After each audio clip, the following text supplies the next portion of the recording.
ప్రతి అక్షరం ప్రజల పక్షం. HR9 న్యూస్ టీవీకి స్వాగతం, సుస్వాగతం.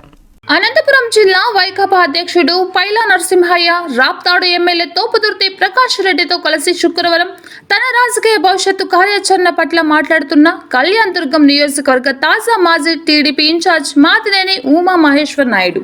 తెలుగుదేశం పార్టీలో మా కుటుంబం గత 40 సంవత్సరాలుగా పార్టీ పుట్టినప్పటి నుంచి ఈ రోజు వరకు తెలుగుదేశం పార్టీలో చాలా నిజాయితీగా, సిన్సియర్గా, సొంత డబ్బులు ఖర్చు పెట్టుకొని, ఆస్తులు పోగొట్టుకొని పార్టీ సిద్ధాంతాలకు కట్టుబడి పార్టీ కోసం పనిచేయడం జరిగింది. 2019లో ఎమ్మెల్యే అభ్యర్థిగా చంద్రబాబు నాయుడు గారు ప్రకటించారు. ఆ ఎలక్షన్లో ఫైట్ చేశాను, ఓడిపోయాను. ఆ మరుసటి రోజు నుంచి కూడా నేను పార్టీ కార్యక్రమాలు తూచా తప్పకుండా రాష్ట్ర స్థాయిలోనే 10వ స్థానంలో ఉండే విధంగా అన్ని కార్యక్రమాలను దిగ్విజయంగా చేయడం జరిగింది. ఏ సర్వేలో చూసినా కూడా నా పేరు రావడం జరిగింది.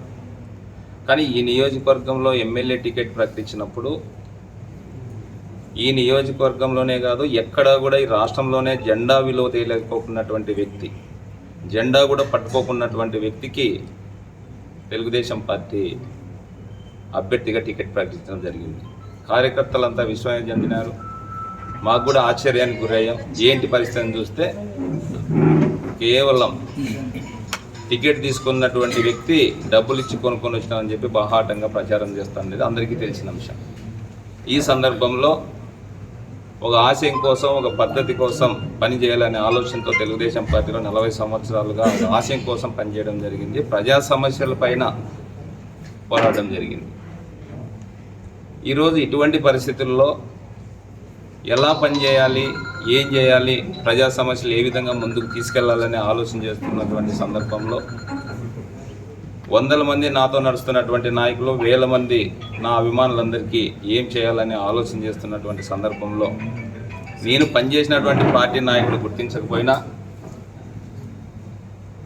ముఖ్యమంత్రి వైఎస్ జగన్మోహన్ రెడ్డి గారు గుర్తించి తోపుదుర్తి ప్రకాష్ రెడ్డి అన్న గారు ఎమ్మెల్యే గారిని, పైలా నరసింహయ్య అన్న గారిని,